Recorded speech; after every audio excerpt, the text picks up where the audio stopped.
mbaniriza program ennungi, program emisingi mbakulisaayo mu program zonna ze mubaddemu abali ku Salt TV, ate mbakulisaayo mu program zonna ze mubaddemu abawulirira ku Salt FM.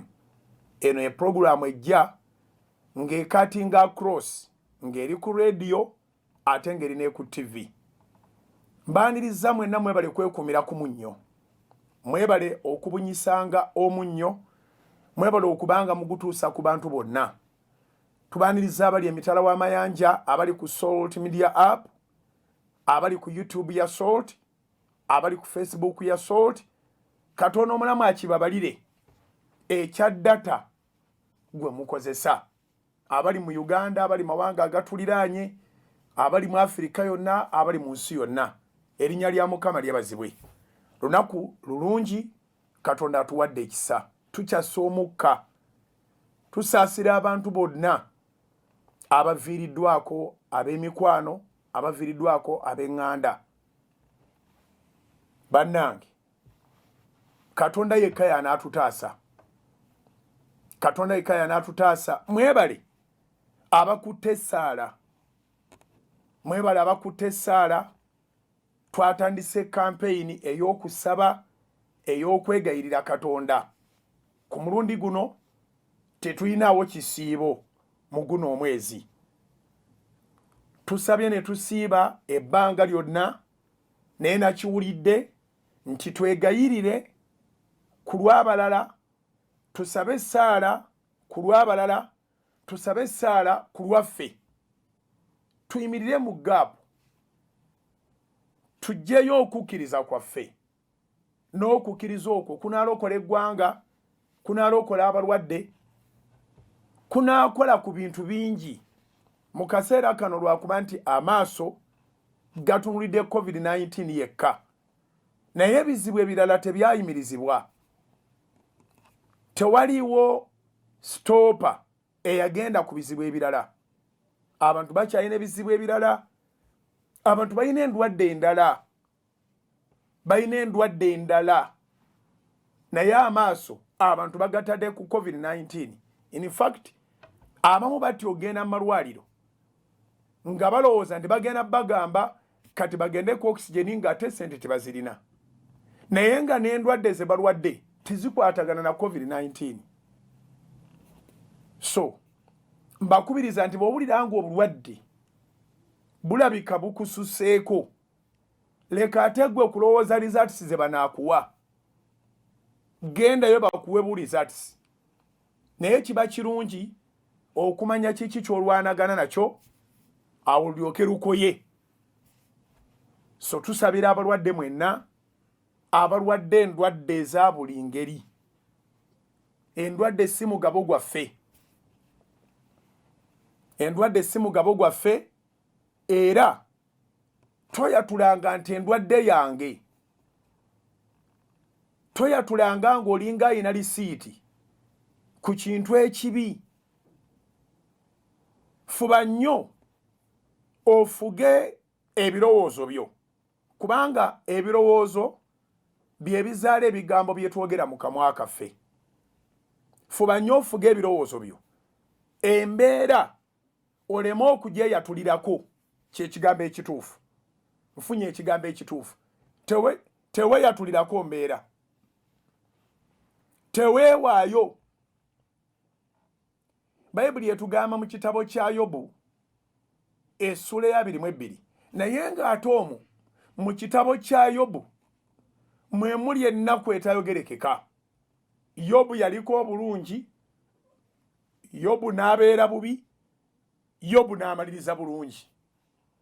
Wangi, Yobu yaliko obulungi, Yobu n'abeera bubi, Yobu n'amaliriza bulungi. Bajjajjaffe baalugera nti zikusooka ne zitakuva mabega. Kaakati wano abasinga obungi we tubonaabonedde, nnyinza okugamba nti oba wali okay, kubanga omulembe gulimu abavubuka bangi nnyo. Okubonaabona kuno okusinga lwe kwandizze mu maaso eyo ng'abavubuka ate kati bakadde, wakiriko obonaabona ng'oli muvubuka ebirowoozo byo ne bikuzibwa n'obaako strategies z'oteekawo n'okuba pulaani ezitali zimu okulabika nti olwanyisa embeera eno ereme kuddamu kukukwatanga amavumbavumba bweti. Era mu lockdown eno ey'okubiri abantu bayisiddwa bubi naye tebayisiddwa bubi nnyo nga mu lockdown eyasooka. Nga bwe kyogerwa nti ekijja omanyi kinyaga bitono. So waliwo akaseera we kaatuuka nga tulaba lockdown ebindabinda. Mu kubindabinda kwayo abaayita mu lockdown eyasooka ne batandika okusala amagezi. Omuntu n'atandika okugamba nti kanfiseeyo akasente ngule ebijanjalo byange bibeerewo, ngule omuceere gubeerewo, emmere enkalu generally. Lwakuba nti munnange embeera gy'obeera tomanyi wa weenaakoma kizibu ogamba nti wagyetegekera to the maximum. Naye enteekateeka zonna ezaabaawoko zituyambyeko okusinga kweri lockdown eyasooka gye tutaategeera. Era Katonda atutaddeko ekisa kati nga abantu olwagenda mu lockdown ne batandikirawo okekkereza. So nga ate lockdown era eyasooka abantu olwagenda mu lockdown ne babanga abagenze mu holiday, babanga abagenze mu luwummula, emmoloka zitambula naye ng'ate zinywa mafuta, abantu batambula, olwatuuka ewaka expenditure ne zirinnya bulinnya kubanga kati ate omuntu azze waka ne ssente. Abantu bagenda okujjukira nti balinnye ku breaki. Ssente zirabika zigenze nnyo ate embeera erabika tennaba kumanyi baddirwe enaakoma kubanga twasooka ne tukkiriza nti nnaku 14. Oluvannyuma ne tukkiriza nti kale zirabika zigenda kubeera 21 ze boogedde. Naye ne tukulungula omwezi, ne tukulungula ogwokubiri, ne tukulungula ogwokusatu. Okiraba. So kati embeera eno mbi ge mazima naye erimu ebyokuyiga, erimu ebyokuyiga bingi. Era kyekindeeta mu puroguramu emisingi tusobole okwogera tuyiga ki mu mbeera eno. Ekyokuyiga ekisooka wandiika. Tugenze mu kitabo kye bayita okukungubaga, Lamentation. Lamentation kiddiridde Yeremiya. Bw'ova ku Yeremiya olumumalako bweppa ng'oyingira ekitabo kye bayita okukungubaga. Saagala bwebeere waaga nti musumba ekitabo ky'ogambye nga titukisoma wano titukirina. Kiri mu Bayibuli yo. Oluva ku Yeremiya ozzaako ekitabo kye bayita okukungubaga. Tugenzeeyo tutandike okutematema point ezabiki bye tuyiga mu mbeera ya lockdown eno mu season eno ya COVID. Okukungubaga tugenze mu ssula ya 3. Newankubadde nga nabbi ono yajjanga ye aleese bubaka bwa kukungubaga, naye era waazuukayo ebigambo ebirungi ebirimu ekyokuyiga. Bayibuli egamba bweti. Bayibuli egamba bweti. Okukungubaga essula 3 tutandike n'olunyiriri olwa 22 tumalire ku lwa 26. Lamentation chapter 3 agamba nti what is okukungubaga. Lamentation chapter 3 verses 22 to 26. Bagikutereyo ku TV bulungi otyo. Bayibuli egamba bweti nti kwe kusaasira kwa Mukama iffe obutamalwawo. Mu mbeera eno nambeemu gye tuyigiddemu Katonda ayina ekisa. Kiwandiike. kwe kusaasira kwa Mukama ffe obutamalwawo. Okyawuliriza ebigambo bino kubanga Mukama akusaasidde. Era sandyagale wabeerewo ekintu kyonna ekitta enkolaganayo ne Katonda nga kikutondamu omutima ogw'okwemulugunya. Sandyagale wabeerewo ekintu kyonna ekitta enkolaganayo ne Katonda nga kikutondamu omutima ogw'okutya as if toyina Katonda.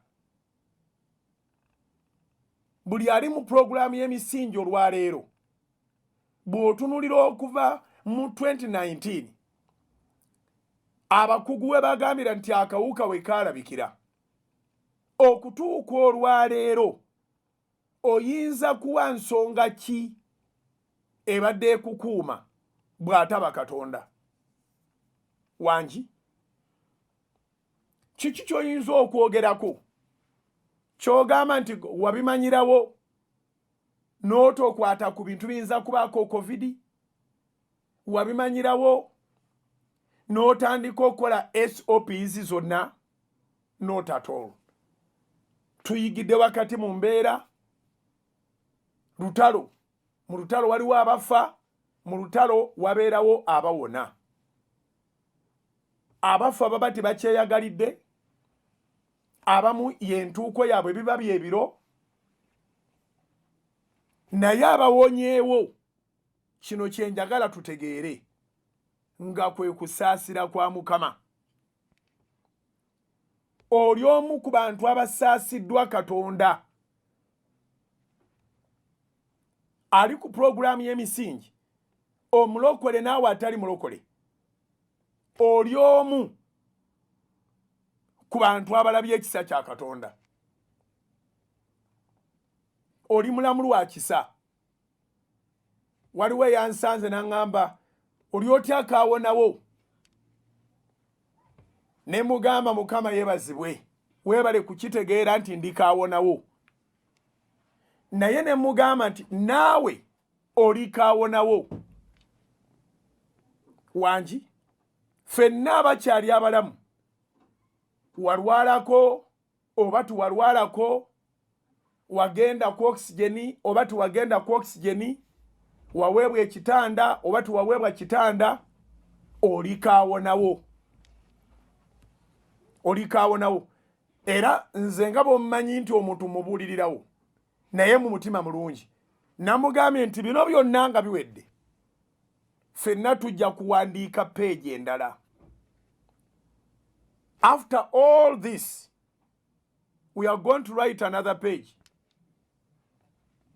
Nolwekyo njagala kwegayirira otegeere nti oliwo lwa kisa kya Katonda, si lwa kubanga oyina abasawo, si lwa kubanga wasoma, si lwa kubanga ensonga endala yonna gy'osobola okussaawo, naye kwe kusaasira kwa Mukama ffe obutamalwawo. Wangi kiyingidde tutegeregana bulungi, kwe kusaasira kwa Mukama ffe obutamalibwawo. Tuddayo mu nnyiriri. Nga tuddayo mu nnyiriri, njagala kano nkakugambe, bambi tofiira mu chapters embi, kubanga oluvannyuma lwa chapters embi waliwo obujulizi. Bayibuli etugamba mu kitabo kya Yobu essula ya 42 mwasimatukira byonna alyoka aweebwa obugagga emirundi ebiri okusinga bwe yali alina. Bayibuli etugamba nti oluvannyuma lw'ebyo, Yobu essula 42 olunyiriri olw'16, Bayibuli egamba nti oluvannyuma lw'ebyo Yobu Katonda n'amuwa abaana, Katonda n'amuwa emyaka, Katonda n'amulaga obulungi bwe n'obulokozi bwe. So please togendera mu chapters embi. Obulamu bwakula bwe butyo butandika tomanyi bizibu. Wangi obulamu butandika tomanyi bizibu. obulamu butandika oli innocent. Abakadde abamu kye baavanga bagamba nti okukula kwetta, naye ate nga ne waali awo si ye yasalawo, Katonda yasalawo. Bangi abandyagadde emyaka egyo omuntu gy'abeera agambiramu nti okukula kwetta, naye ekyaboogezanga nti okukula kwetta kubanga waaliwo emyaka egy'obuto nga tomanyi nti ensi erimu ennaku, nga tomanyi nti ensi erimu ebizibu, nga si gw'ovunaanyizibwa ku kasolya k'onaasulamu, nga si gw'ovunaanyizibwa ku lugoye lw'onaayambala, nga si gw'ovunaanyizibwa ku mmere n'eteekebwa ku mmeeza, naye okutuuka mu kisa ky'okuba nti kati gw'ovunaanyizibwa abanga ekiba kisa. Baganda baffe ne bannyinaffe batandika okuddayo gye tuva nga tukyali ba ssaawa busaawa, ne baga nti be bazadde mu ssaawa ze zimu omu agenze, olunaku era ne lutwala be lututte, ewiiki era neetwala be tutte, omwezi era ne gutwala be gututte, omwaka ne gutwala be gututte, naye gwe nange tukyali balamu olw'okusaasira kwa Katonda. Let us not take the Lord's mercy for granted. Write that down. Write it down. Let us not take the Lord's mercy for granted. We should not use the grace of God that He has given to us.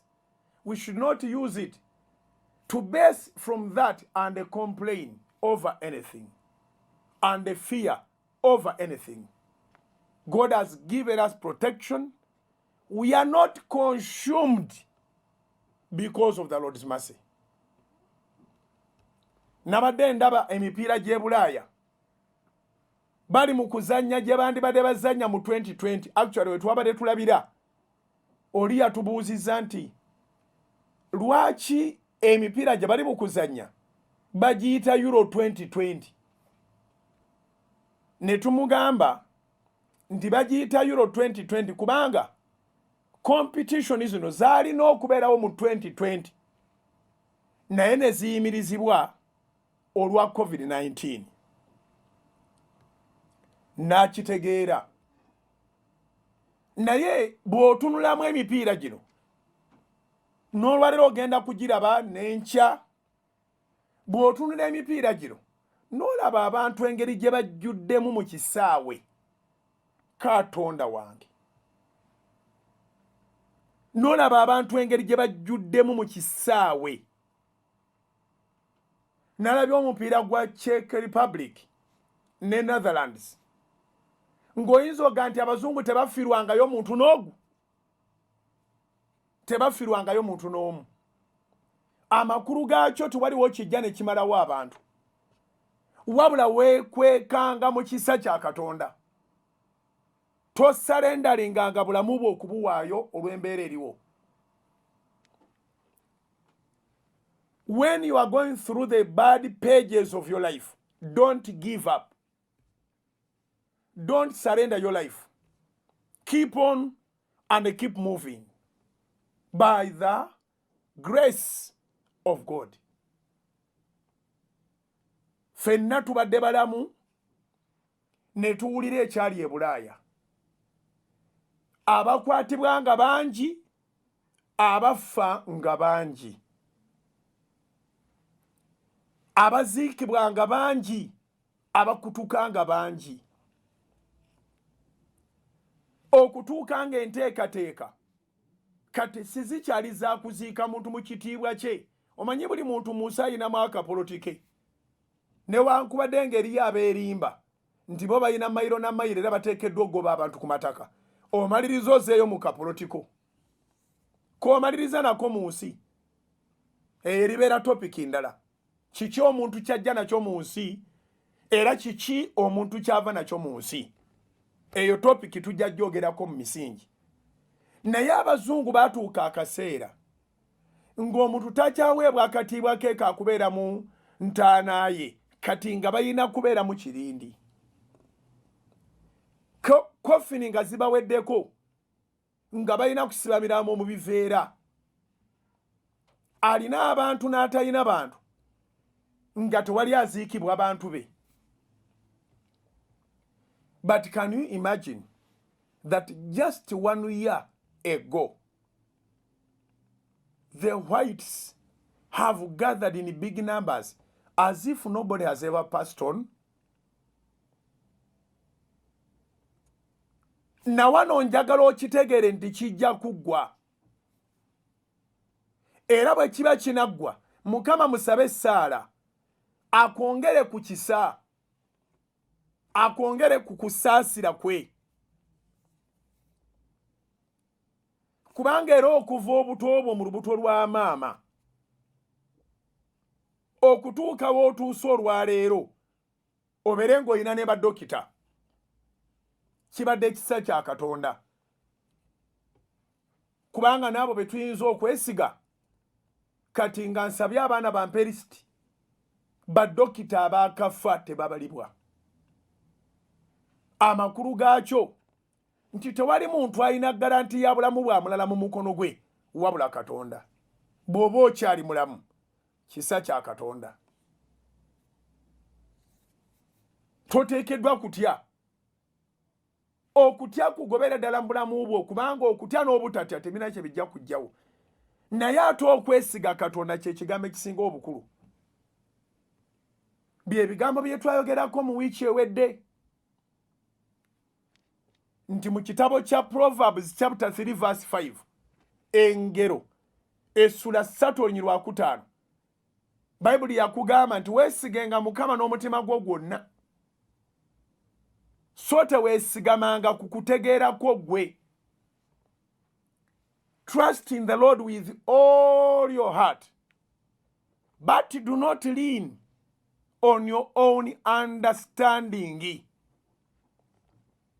So understanding yaffe naye tuleetedde ebizibu. Amagezi gaffe okutegeera kwaffe, weerabanga asaanyeewo, weerabanga aweddewo, weerabanga agenda, naye mu ngeri yonna okusigalawo okwo kubadde kusaasira kwa Katonda. Ate okusaasira kwa Katonda tekulinganga oksijeni w'omu malwaliro gaffe. Okusaasira kwa Katonda tekulinganga vaccine z'ensi eno. Okusaasira kwa Katonda tekulina we kubeereranga kwakekwa. God has never been short of grace. God has never been short of mercy. In God you must take note that everything is in surplus. Write that statement. In God you must take note that everything is in surplus. Okusaasira kwa Mukama kungi nnyo. Ekisa kya Mukama kingi nnyo. Bayibuli etugamba nti ng'eggulu bwe liri waggulu okusinga ensi, bwe kitono okusaasira kwe bwe kuli. Wali tukwatewo ekigalo tukomawo mu kitabo kya okukungubaga, Lamentation chapter 3 verse 22 to 26. We must come back and read that. But I feel the Holy Spirit reading me to go and open the book of Psalms chapter 103. Open the book of Psalms chapter 103. Zaburi 13. Bible egamba bweti mu Zaburi 13. Are you there? Olunyiri lw'enjagalayo lwa 11, naye katusome okuva ku lusooka okutuuka ku 11. Psalms 103 verses 1 to 11, but mostly the particular verse that I'm looking for is verse 11, and I will give you the reason. Yensonga lwaki tunyizeemuuko bali ekigalo ne tuvayo mu Lamentation tujjeko wano mu Psalms. Bible egamba bweti tusome fenna, naye Bible yoku TV eyo nnungi nnyo naye beera ne hard copy beera ne Bible akaseera ka program emisingi bekatuuka beera ne Bible n'ekitabo n'ekkalaamu ebigambo bino mba mbikubuulira kubanga nabiteresebwa naawe kati mbikukwasa kubanga ogenda kubeera mwesigwa ate obikwasa abaana bo obikwasa abantu bono obikwasa ab'emirembe egiddako naye Katonda tulina omutegeera n'okusaba Katonda gwe tutategeera tekiina makulu kitugwanira okusaba Katonda gwe tutegeera butya bw'ali wulira Bayibuli bwegamba Zabbuli 13 okuva ku nnyiriri olusooka okutuuka ku 11 weebaze Mukama gwe mmeeme yange ne byonna ebiri mu nda yange mwebaze erinnya lye ettukuvu weebaze Mukama gwe mmeeme yange so teweerabira ebirungi bye byonna asonyiwa ebikolwa byo byonna ebitali bya butuukirivu awonya endwadde zo zonna lumaakinga olwo olwokusatu tewali bulwadde Mukama bw'atawonya ekirala kye tuyizaawo takuwonya lwakubanga oli mutuukirivu Mukama yeebazibwa obanga oli mutuukirivu nga bayatula ebibi byo ne weenenya era nga weekuuma olwana okukola obutukuvu n'obutuukirivu naye awonya n'abatali batuukirivu wulira olunyiriri asonyiwa ebikolwa byo byonna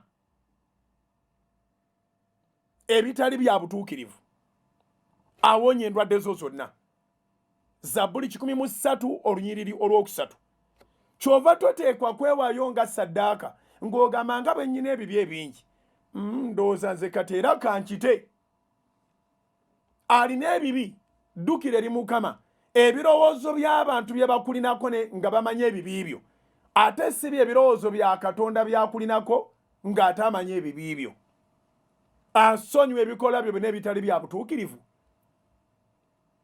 then n'akwatagana n'endwadde zo zonna n'aziwonya Zabbuli 13:3 asonyiwa ebikolwa byo byonna ebitali bya butuukirivu awonya endwadde zo zonna anunula obulamu bwo buleme okuzikirira wonderful anunula obulamu bwo buleme okuzikirira si nsonga kiki ekikukutte omununuzi wo bw'abanga ye Katonda agenda kununula obulamu bwo bwonna buleme okuzikirira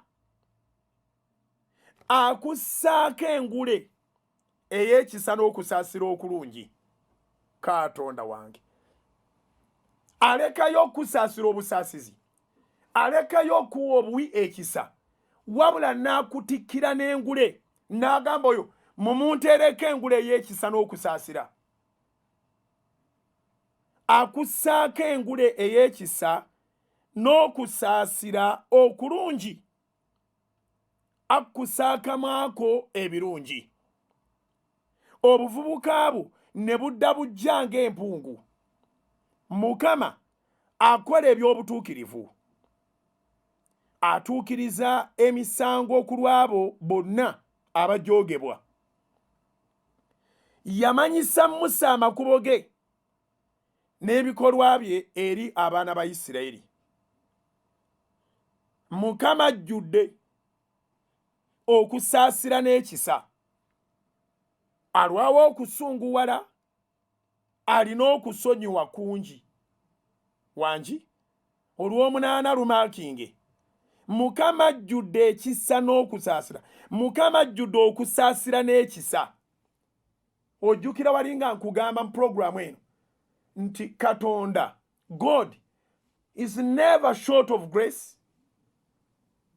I told you that take note that in God everything is in surplus. Mu Katonda buli kintu kisusseewo mu Katonda buli kintu kisukke ku kyetaagisa kati olunyiri olw'omunaana Zabbuli 13 olw'omunaana lumpadde okukinyweza Mukama ajjudde okusaasira n'ekisa newankubadde ng'asaasidde abantu bangi okuva ku lubereberye ajjudde Katonda wabyewuunyo nnyo nti bw'eba pipa abantu basenye ne basena naye nesigala ng'ebooga.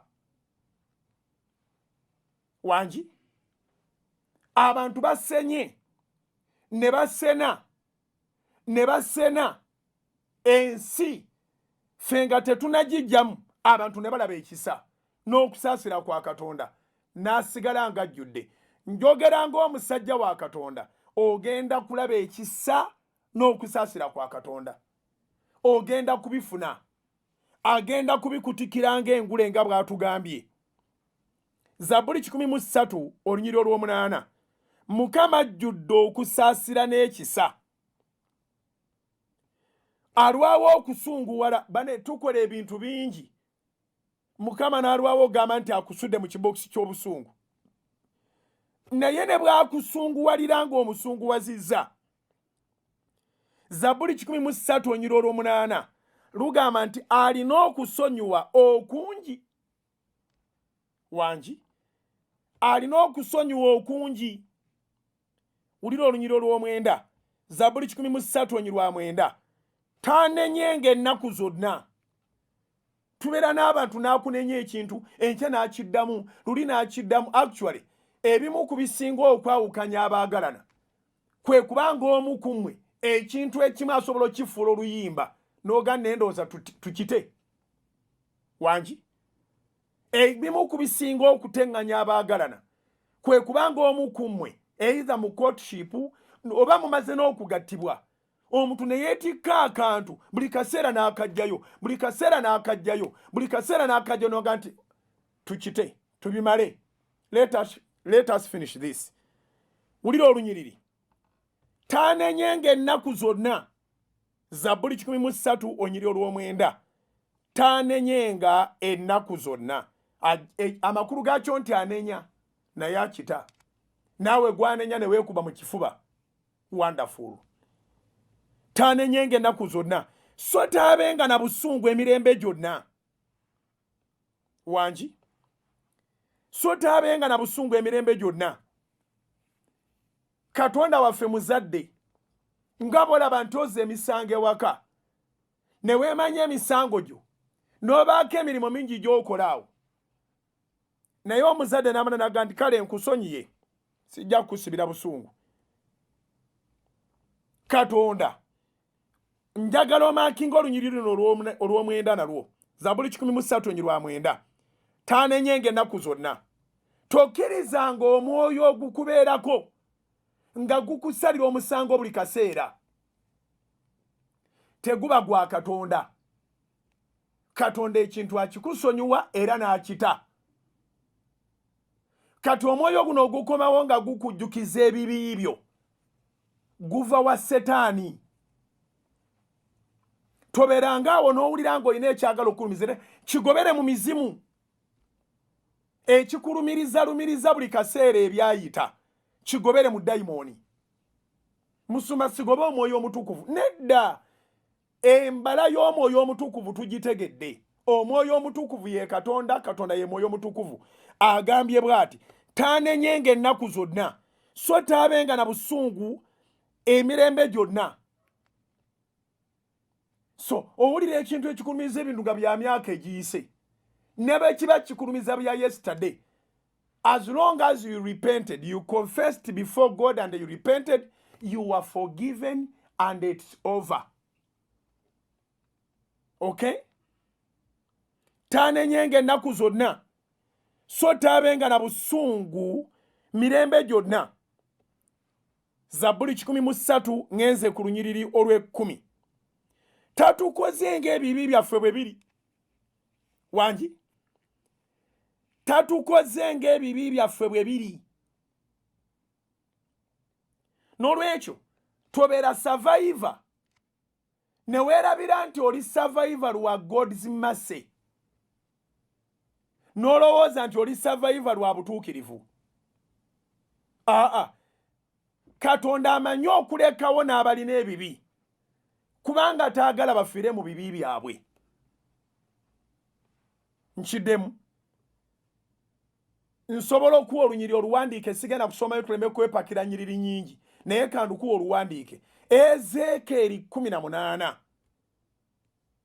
olunyiriri olwa 22 23 24 zikebere oba va ku lwabiri wandiika Ezekiel chapter 18 from verse 20 to verse 24. 20 ekubuulirirawo nti emmeeme eyonona yerifa togenda kuba na bibi byabalala tibakulima nti waliwo akukolera ebibi ebyo byobyekolera era n'obyenenya naye amakulu agali mu nnyiriri enkuwadde awo Ezekieri 18 okuva ku 2 okutuuka ku 24 Katonda yina waabuuliza nti nyina essanyu lyensanyukira okufa kw'omwonoonyi nyina essanyu lyensanyukira okufa kw'omubi naye saagala bwagazi akyuke yenenye aleke amakubo gago amakyamu akole ebyalagirwa eby'ensonga era abeere mulamu kubanga obulamu buno wiiki eno nja busomesa bwa mirundi egi waliwo okubeera omulamu wano nti oli mulamu nga bwe ndi mulamu nga nawe oli mulamu waliwo okubeera omulamu mu bulamu obuddako so bw'ofiira mu buno ng'ofiiridde mu bibi byo ekisingayo okubeera ekibi oba ofiiriddwa ne buli wangi abantu abamu bakufa omulundi gumu okuva mu bulamu buno obw'ensi naye ng'ate bafuuse balamu mu bulamu obutaggwaawo kubanga beenenya era bakkiriza Katonda n'ekigambo kye abalala bakufa emirundi egi era Bayibuli etugamba nti eyo kwe kufa okwokubiri Katonda nyambe abali mu puroguramu eno muleme okufa emirundi ebiri waliyo okufa okulala zino nno nzisomyeko wali nabagambye mukwatewo ekigalo zino nzisomye Zabbuli 13 okuva ku olusooka okutuuka ku 11 nsoose kukwatamu ekigalo kati tukwatire ku 10 lugambye tatukoze ng'ebibi byaffe bwe biri kandumaleyo so tatusasudde ng'ebikolwa byaffe ebitali bya butuukirivu bwe biri amakulu gakyo atuwadde chansi tuve mu bibi atuwadde chansi tuve mu bikolwa ebitali bya butuukirivu kati njagala kudduukako katono nkomewo nsoma 11 naye kandusome wano tube nga tuvuddewo Zabbuli 13 olunyiriro 11 mbe nga ze nasuubiza nzimazeeyo kuba eggulu nga bwe liri waggulu okusinga ensi kyekyantutteyo wangi kuba eggulu nga bwe liri waggulu okusinga ensi Psalms 103 verse 11 n'okusaasira kwe bwe kuli okungi bwe kutyo eri abo abamutya otya Katonda wangi toddamu kweraliikirira okusaasira kwa Mukama kusinga eggulu olaba hayiti yalyo so fe abasigaddewo ffenna wano wansi we are swimming in God's mercy because just as the heaven is so far above the earth his mercy is above the earth kuba eggulu nga bwe liri waggulu okusinga ensi Zabbuli 13 olunyiriro 11 lumakinge lwe lwatututteyo naye nga tulina oziwa omusingi nga tuviira ddala eno Zabbuli 13:11 kuba eggulu nga bwe liri waggulu okusinga ensi are we together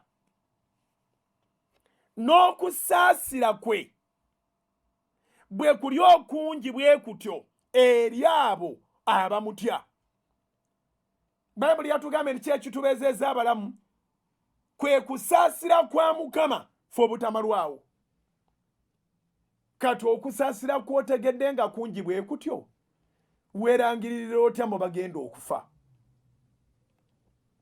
okusaasira kwotegedde nga kungi bwe kutyo weerangirira otya mu bagenda okulemererwa njogera ng'omusajja wa Katonda nti olw'okusaasira kwa Mukama okungi okwenkanidde awo byonna ebirooto byo ogenda kubiraba nga bituukirira. Wangi olw'okusaasira kwa Mukama okungi okwenkanidde awo, newankubadde nga waliwo endwadde mu nsi, newankubadde nga waliwo embeera, naye olw'okusaasira kwe okungi okuli waggulu ng'eggulu eriri waggulu okusinga ensi, byonna ogenda bituukamu. Okwo okusaasira ani ayinza okukumalawo? Sooka otunire hayiti y'abantu kwe tukoma, olabe eggulu gye liri. Ani anaakunukiriza wakiri omuntu omu yeekubiseemu emirundi 10 atuuka wali okusaasira kwo akugyewo? Kwe kusaasira kwa Mukama ffe obutamalwawo. Tugendeko mu kitabo kye bayita Revelation okubikkulirwa. Tugende mu kitabo ky'okubikkulirwa, kye kitabo eky'enkaaga mu omukaaga, kye kitabo ekisemberayo ddala mu Bayibuli. Okubikkulirwa okyalinda nkubulira ekitabo wetulaga.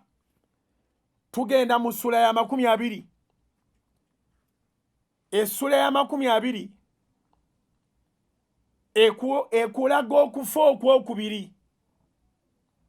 Njagadde ekintu ekyo tukitegere nti okufa, Katonda bagamba nti ayagala omuntu yeenenye aleke ebibi bye abeere omulamu, aba ategeeza obulamu bwa mirundi 2. Obeere mulamu wano otuukirize Mukama bye yakutonda okukola, naye obeere mulamu in life after here, or in life after death, the death of this just the body. Ensiisira eno gye tulimu Pawulo agiyita nsiisira. Omubiri guno bakabona owuliranga boogera nti ettaka mu ttaka, enfuufu mu nfuufu, naye omwoyo oguddawa? Eri Katonda yagugaba. So kikulu nnyo okubeera nga weenenyeza era nga weeteeseteese, ng'omanyi nti nayatula obulokozi Yesu ly'ekkubo n'amazima n'obulamu, Yokaana 14:6. N'amannya gange gawandiikiddwa mu kitabo eky'obulamu obutaggwaawo.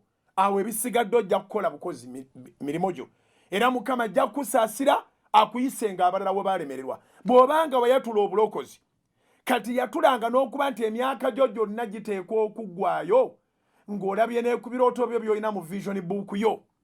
So si kwatula kufa, so si kutya, so si kukankana, so si ngeri yonna endala. Revelation chapter 20 egenda nakuyamba okulira ku kiri ekitabo ky'obulamu kye tugamba nti Mukama ndokose, sangula amannya gange ogajje mu bitabo bya Geyeena, ogawandiike mu kitabo eky'obulamu. Abamu balowooza nti twogera byogere, naye byawandiikibwa. Bayibuli egamba bweti. Revelation chapter 20 verse 11 to 15. Okubikkulirwa essula ya 20 okuva ku nnyiro 11 okutuuka ku 15. Nendaba entebe ey'obwakabaka ennene enjeru, n'oyo yali agituddeko.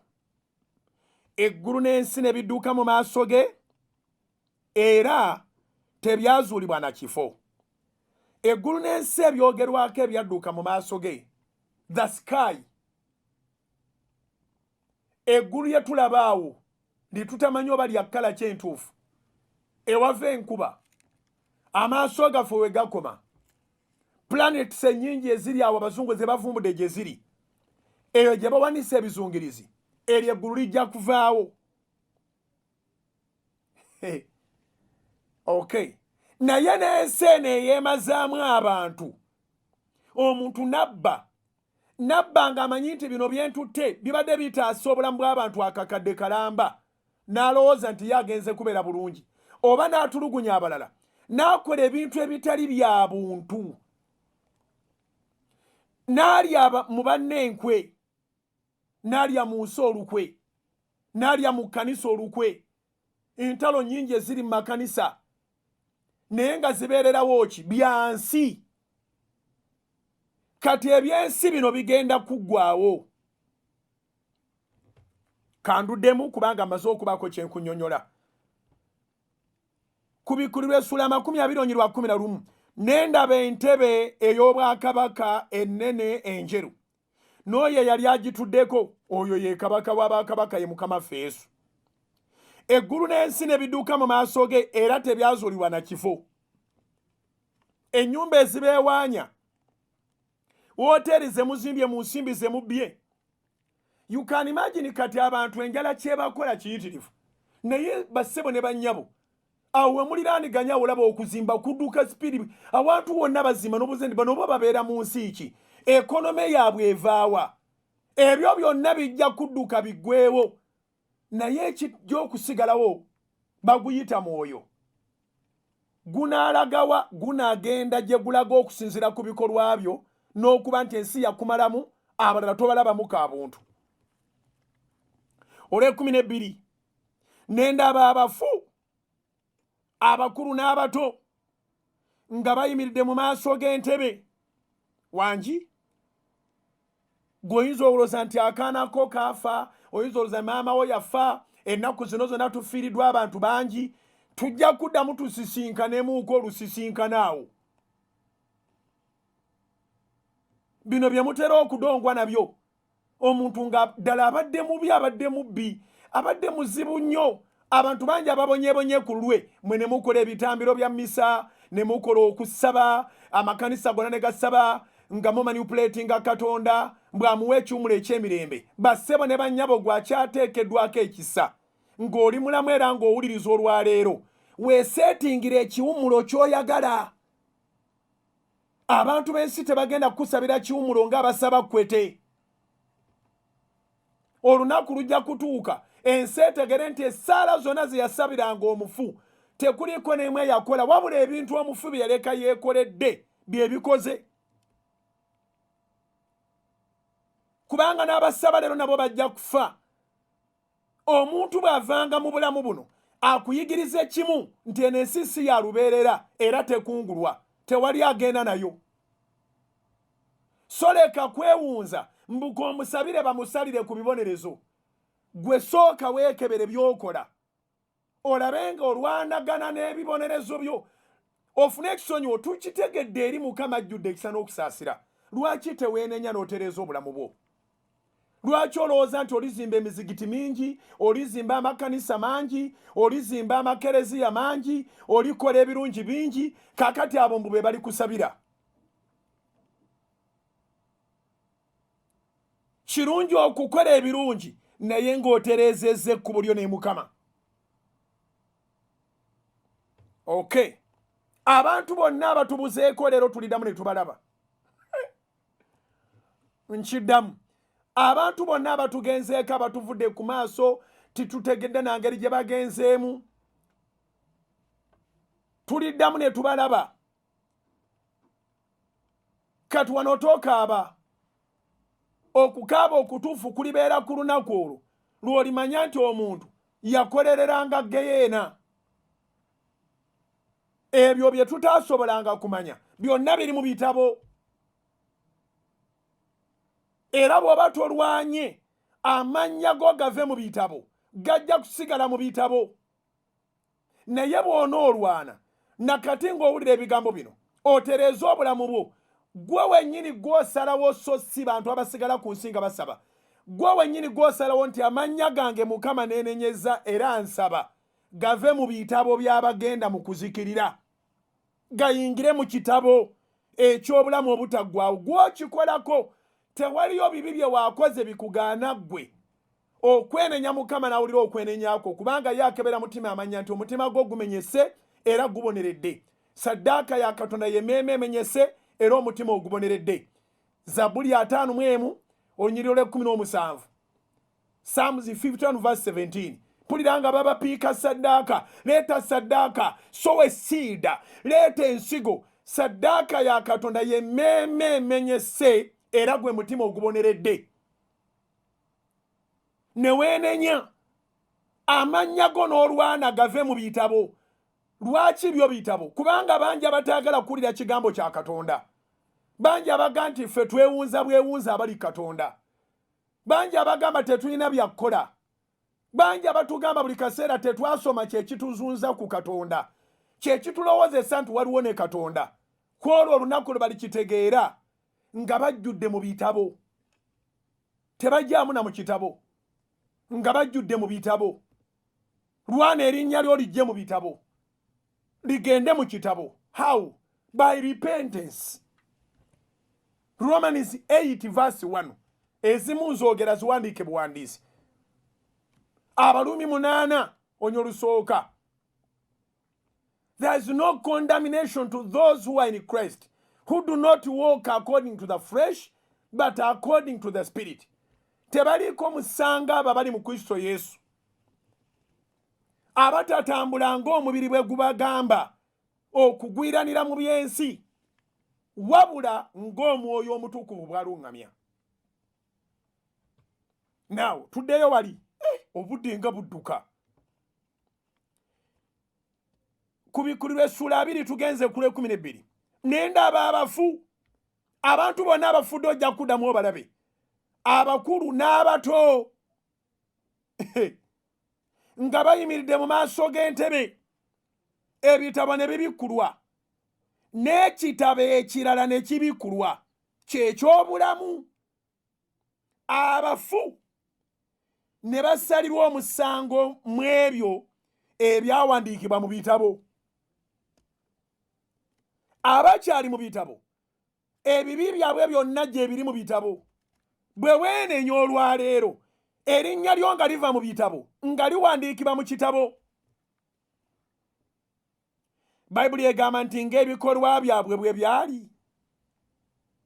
Otyo Revelation 20 verse 13. N'ennyanja, abafu abo ababulako nga bagwa mu nnyanja bajja kuddamu balabikeko. Wangi ku Bikkulirwa 2:13 n'ennyanja n'ereeta abafu abalimu, n'okufa n'amagombe ne bireeta abafu abalimu. Muntu wamwe yababulako, mulambo temwagulaba, nakati munoonya. Ajja kuddamu alabikeko ku lunaku lw'omusango. Ne basalirwa omusango buli muntu ng'ebikolwa byabwe bwe byali. Kyova olaba gw'olina okudiiringa ne Katonda, ebikolwa byo obyenenye, kubanga ye tasanyukira kufa kwa mubi. Nakuwadde Ezeekeri 18 okuva ku 2 okutuuka ku 24. Katonda teyatonda mwoyo ng'ayagala gugende mu kuzikirira. Ngenze ku 14. N'okufa n'amagombe ne bisuulibwa mu nnyanja ey'omuliro. Eyo kwe kufa okwokubiri kyekyantuteyo. I wanted to clarify and to show that there is a second death. And if somebody is to worry, he should worry about the second death. Wano tukyusa bulamu, ebirango ne biyita, n'egundi akitadde, n'egundi afudde, banange enfiiriddwa gundi, banange enfiiriddwa gundi. Kati social media zonna ne emikutu gyonna buli muntu alina gwafiiriddwa.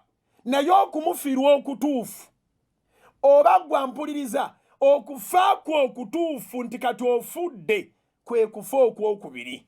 Ng'amannya go tigalabise mu bantu abeenenya, amannya go tigalabise mu kitabo eky'obulamu. Ofuukamiranga buli nnaku n'omuga nti Mukama weebala okunteekako ekisa, weebala okunkuuma okubanga nkyayimiridde nga ndi mulamu. Naye nkwegayiridde amannya gange ganywereze mu kitabo, so si mu bitabo. Gaveeyo mu bitabo. Yatulanga obulokozi buli kaseera. Lwana okutambula nga weenenya. Tekina kyekigasa. Osobola okubanga mu bitabo by'abayivu mw'oli naye ng'ate ogenda mu Geyeena. Mwe mwenna abasalirawo ensi, ba decision makers, waliwo olunaku lwe mulibanga si mwe musalawo. Noolwekyo bye musalawo mulina okubyegendereza, bireme okubanga biribatwala mu kufa okwokubiri. Nkiddemu. Mwe mwenna abasalirawo ensi, ba decision makers, abagwa mu gafo, waliwo olunaku lwe bulikyanga si mwe musalawo. Si bannabyabufuzi bokka, naye naffe bakabona. Osalawo biki? Ebintu obikola otya? Wafuuka mafiya mu kyaki, oliddiira, oba oli kabona kati osobola n'okulagira ne basiba gundi olina emundu ezikwetoolodde poliisi yonna ekuwulira n'amagye gakuwulira weeteekereteekera olunaku lwolibanga si gw'osalawo ng'ogenda kufa nga wafa n'ova mu mubiri guno ne guddayo mu nfuufu ttaka mu ttaka kati omwoyo gwo nga gugenda kufa okwanama ddala tewabanga yakuleetera enjigiriza egamba nti waliyo third death but there is a second death. We should not be so worried about the first death because the first death is inevitable. Whoever is born will die.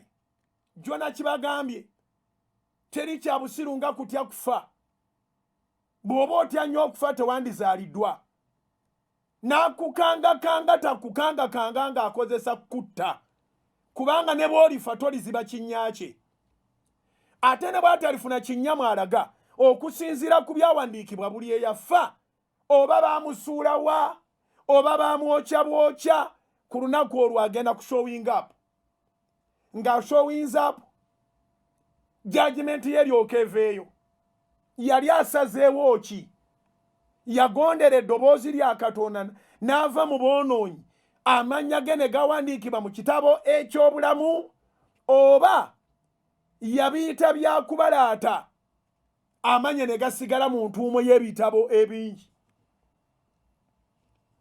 ku bikulu lw'essuula 2 olw'e14 olw'e15 malirize n'okufa n'amagome ne bisuulibwa mu nnyanja ey'omuliro eyo kwe kufa okwokubiri maakinga nnyo olunyiri olwo olwanyisa okufa okwokubiri tebakulimanga nti balikola memory services ne zikutaasa Katonda atuwadde omukisa ffe n'abakyali abalamu okutereeza amakubo gaffe okufa okwokubiri bayibuli ega nti ennyanja ey'omuliro wulira olunyiriri olw'e15 ayayayayayaya okubikulirwa 20:15 Revelation chapter 20 verse 15 era omuntu yenna oba presidenti oba papa oba bino bye mwetuuma byonna gasiya gwe mweyita era omuntu yenna ataalabika ng'awandiikiddwa mu kitabo eky'obulamu n'asuulibwa mu nnyanja ey'omuliro